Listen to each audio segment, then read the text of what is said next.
Welcome to Dividend Income. In this video we're going to look at Berkshire Hathaway's portfolio, what companies they have shares in, which ones pay dividends, and what they receive in payments from them. Berkshire Hathaway Inc. is an American multinational conglomerate holding company headquartered in Omaha, Nebraska. The CEO and chairman of Berkshire Hathaway is Warren Buffett. Warren Buffett is one of the most successful investors of all time. He is 92 years old and still shows no signs of slowing down. On top of their portfolio of shares, which I'm going to go through, Berkshire Hathaway wholly owns a load of diverse companies. This includes Geico, which is auto insurance, Duracell, you've probably heard of those, batteries, Dairy Queen, fast food restaurants and ice cream, railway company BNSF Railway, Lubrisol, which provides specialty chemicals which are used for engine oils, personal care products, pharmaceuticals and medical devices, Fruit of the Loom, which is clothing, Long & Foster, which is the United States' second largest privately owned real estate company, Helzberg Diamonds, which is a jewellery retailer with over 210 stores across the US, Flight Safety International NetJets, which is aviation, Shaw Industries, which is carpet manufacturing, Pampered Chef, which is kitchen tools, appliances and cookbooks, and Forest River, they create buses, recreational vehicles and pontoon boats. From these companies, the reported revenue is nearly $35 billion. Berkshire Hathaway really is a powerhouse.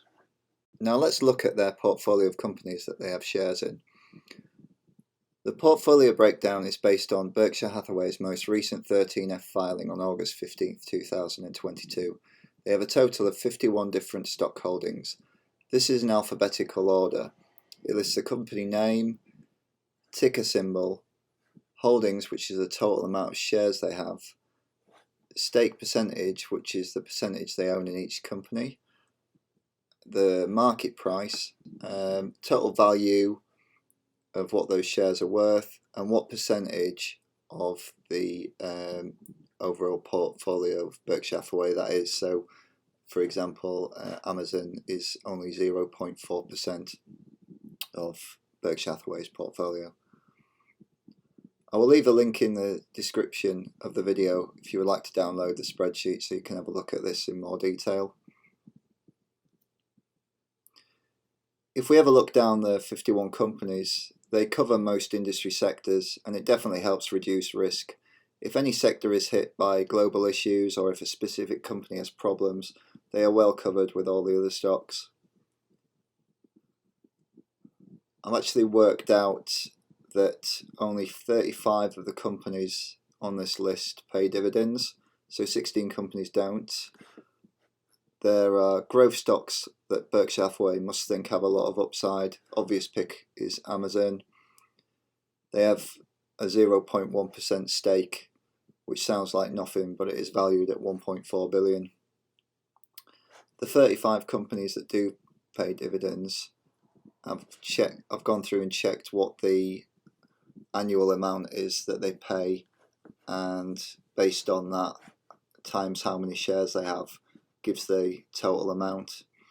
So if we look down, some of the big hitters are Chevron with 928 million, close to 929 million there. Kraft Heinz 521 million.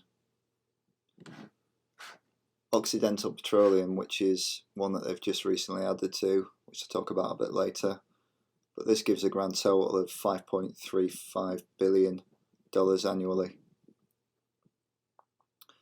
And the top 10 holdings in their portfolio pay a staggering 4.6 billion of this, and this takes it to 86.1% of their portfolio. So they've got 41.4% in Apple. They don't pay a massive dividend, but when you've got this amount of stock, you know, it obviously adds up. But the growth of Apple is just going to get higher and higher. It has a market cap of 2.61 trillion.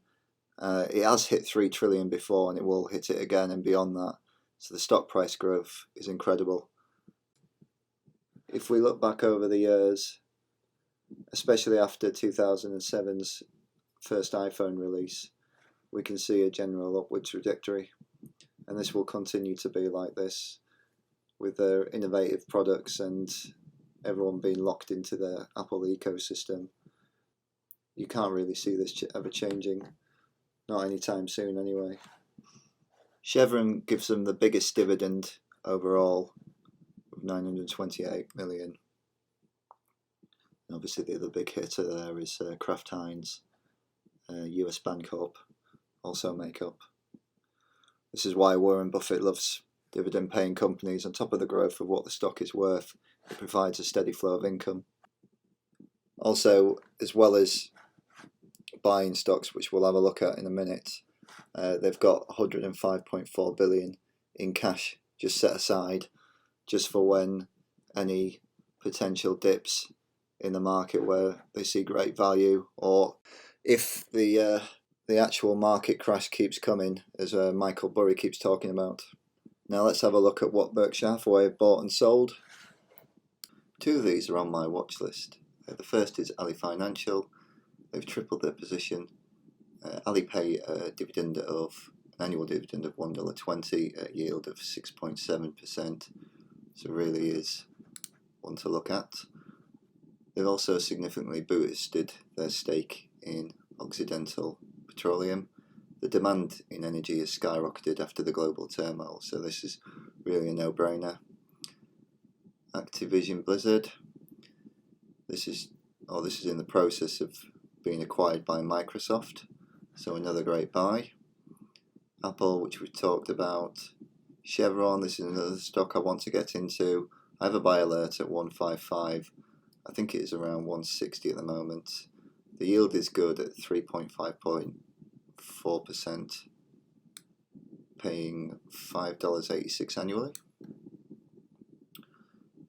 They've boosted their stake in insurance rival Markel, a great strategic move. Paramount Global, a recent established position. They own TV networks like MTV and Nickelodeon and CBS. I think they've just done a partnership with Showtime, and I think Paramount have 43 million subscribers, so the partnership should really work well in growing the subscription base. Celanese Corp, I don't know much about these. They provide materials to chemical, paint and cost industries. And finally McKesson Corp, which is a distributor of pharmaceutical and medical supplies, so all in all very diverse buys. Now what have they been selling? Verizon Communications, these are suffering at the moment, but I am surprised when I heard out they sold out their position completely. Royalty Pharma have completely sold out of it as well. General Motors reducing their position in this. I mean, I can understand why. They're trying to get into the EV market at the moment. As Elon said, prototypes are easy, production is hard. GM really need to ramp up their production of their EVs. There will be a few turbulent years ahead before they can get any sort of foothold in the future EV market. They also reduced their positions in Kroger, Stock Capital and US Bancorp. It still looks like we have a few more volatile months ahead in the market. It will be interesting to see what stock positions they allocate that 105.4 billion war chest with. I'm looking forward to the next filing. Thanks for watching. A quick disclaimer now. As always, you should do your own research when investing. I'm not a financial advisor, and these are my personal views. The purpose of this video is to give you additional information and hopefully help in making informed decisions. If you enjoyed the video, please like and subscribe. Here are a couple more videos you might be interested in.